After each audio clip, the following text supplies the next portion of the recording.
Big Sur, a rugged stretch of California's central coast that defies the very logic of modern civilization.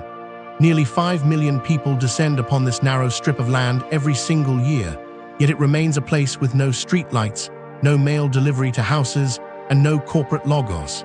How can a destination be as famous as Yosemite, but possess less infrastructure than a rural village? Why does this rugged wilderness remain the most restricted piece of dirt in the United States? Let us step into the mystery of the big country of the South.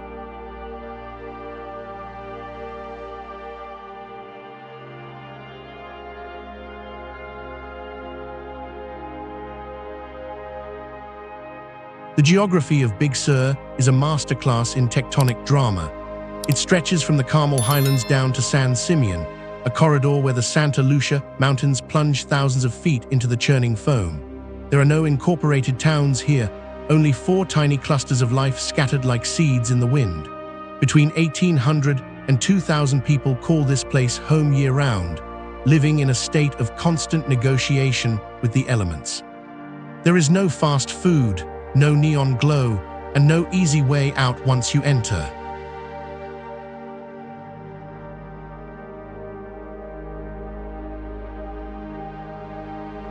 It is the longest undeveloped coastline in the contiguous United States, a feat of preservation that feels like a miracle in the 21st century.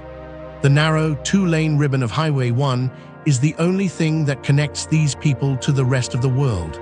It is more than a road. It is a lifeline that is as fragile as a spider's silk.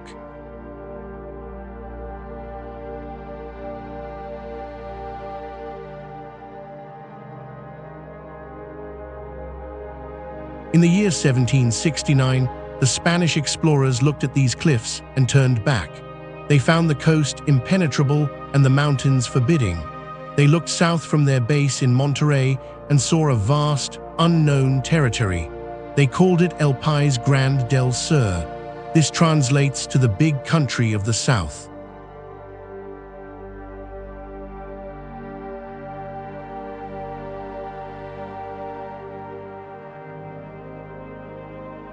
For centuries, it remained a mystery to the Western world. It was a place where the maps simply ended. It was not until the year 1915 that the name was officially shortened and stamped.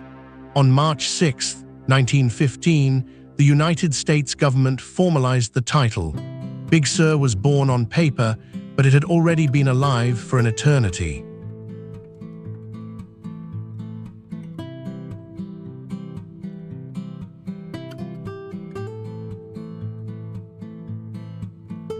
Before the road came, Big Sur was a fortress.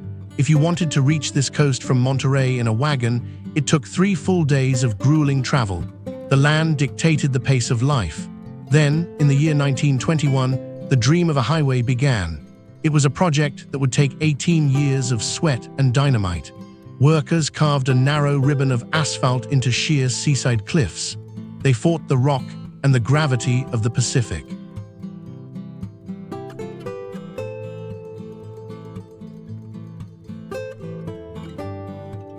In 1937, the road finally opened, changing everything forever.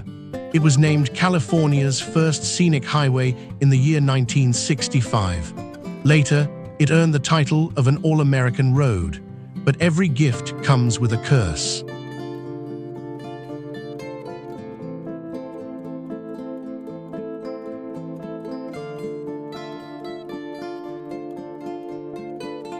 The road is the lifeblood of Big Sur, but it is also its greatest weakness. The earth here is restless. Since it opened, the highway has been forced shut by landslides more than 55 times.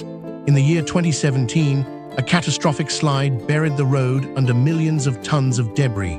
The highway was sealed for over a year. The residents were trapped in a beautiful cage. Nature reminded everyone who truly owns this land. Can a road ever truly be permanent when the mountains want to fall into the sea? Every winter, the residents watch the clouds and wait for the ground to move.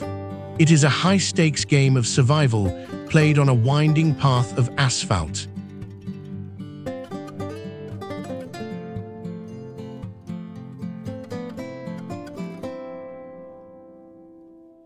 Success has a heavy weight. In the year 1978, 1.5 million people visited this coast. By the mid-2010s, that number exploded to nearly 7 million. Think about that scale. 7 million people descending upon a single two-lane road.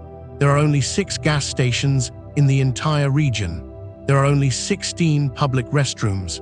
There are fewer than 300 hotel rooms available for the massive flood of humanity. During the peak of summer, traffic backups can stretch for 20 miles. The infrastructure was designed for a quiet colony of poets and ranchers. It was never meant to be a global theme park.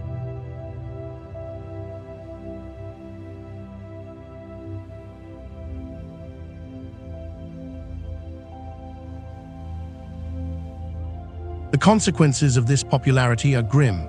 At iconic landmarks, human waste litters the roadsides because there are nowhere near enough facilities. One local official described it as a scenic highway lined with piles of trash and filth. The dream of the open road has turned into a logistical nightmare. The very beauty people come to see is being eroded by their footsteps. How do you welcome the world when you don't have a place for them to park? This is the central tension of Big Sur. It is a masterpiece that is being touched by too many hands. The friction is starting to show.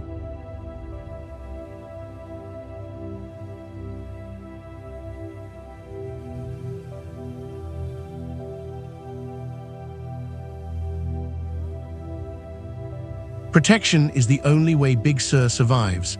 This is not a place where you will find a Starbucks or a Hilton. The 1976 California Coastal Act ensured that. In 1986, the Big Sur Local Coastal Plan added even more layers of defense. This is one of the most restrictive development frameworks on the planet. There are no billboards, there are no chain hotels, there is no fast food. Approximately 60% of the coastal land permits zero development of any kind. If you want to put up a new sign for a restroom, you might face years of legal hurdles.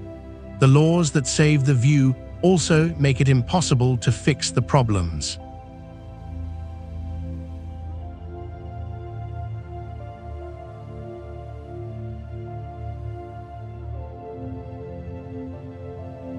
Fire is a constant shadow over this landscape. For thousands of years, Native Americans used fire to manage the chaparral. They understood the rhythm of the burn, but in the late 1800s, that wisdom was lost as the population was displaced. Without controlled burns, the brush grew thick and dangerous.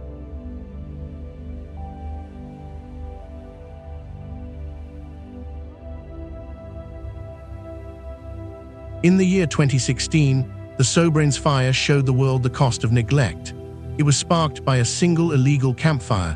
It consumed 132,000 acres of land. It destroyed 57 homes and took the life of a bulldozer operator. The cost to fight the flames reached $236 million.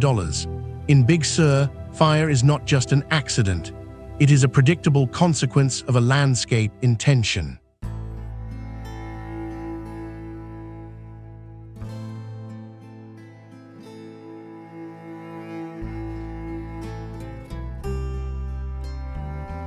Writers and rebels found Big Sur long before the tour buses arrived. The poet Robinson Jeffers wrote about the isolation of the stone houses. In the 1940s, Henry Miller moved to Partington Ridge. He was escaping what he called the air-conditioned nightmare of modern America. He lived there for nearly 20 years, writing of the raw power of the cliffs. Jack Kerouac followed, seeking a peace he could never quite find. Hunter S. Thompson even spent time here as a security guard. He saw the friction early on. He wrote about the locals being haunted by visitors looking for a myth that didn't exist. The Bohemians built a legend that eventually invited the crowd they were trying to flee.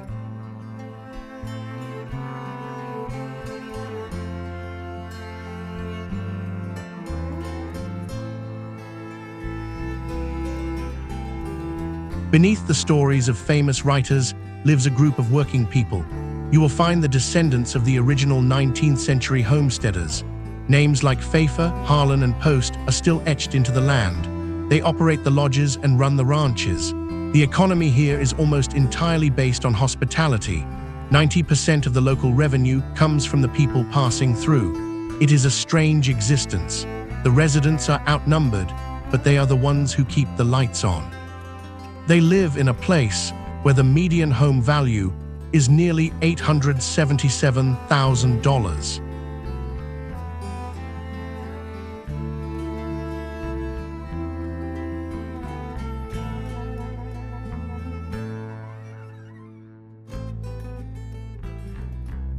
The permanent population has stayed remarkably stable. There are barely more people living here now than there were in the year 1900. The median age is 43. It is a community of survivors who have learned to live with the extremes. They deal with the fires, the floods, and the millions of tourists. They remain unincorporated and fiercely independent. They are the guardians of a coastline that the rest of the world wants to consume. But how long can a community of 2,000 people hold back the tide? It is a question that hangs over every sunset on the Pacific.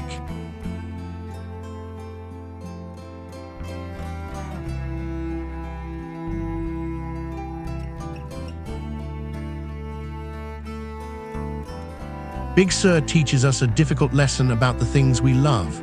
When we find something beautiful, our first instinct is to share it. We want to stand on the edge and take a picture. We want to tell the world that we were there. But beauty is fragile. It cannot be consumed by 7 million people without losing its soul. The very act of visiting a place can destroy the reason the place is worth visiting. We must ask ourselves if our presence is a gift or a burden. Can we learn to appreciate the wild without leaving a footprint? Or is our love for the world the very thing that will break it?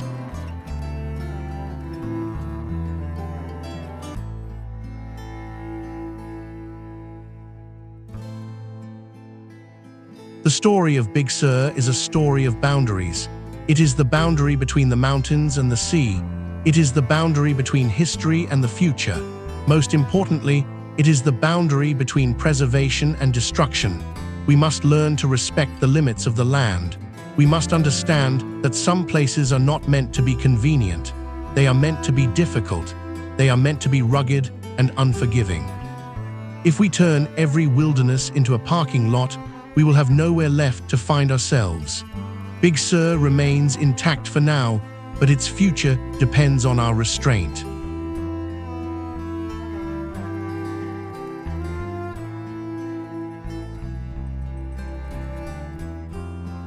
If you found value in this story of the big country of the South, please subscribe to the channel. Your support helps us bring more deep dives into the world's most fascinating and fragile places. How do you think we can balance tourism with nature? Share your thoughts in the comments below. Let us start a conversation about how to save the places that take our breath away.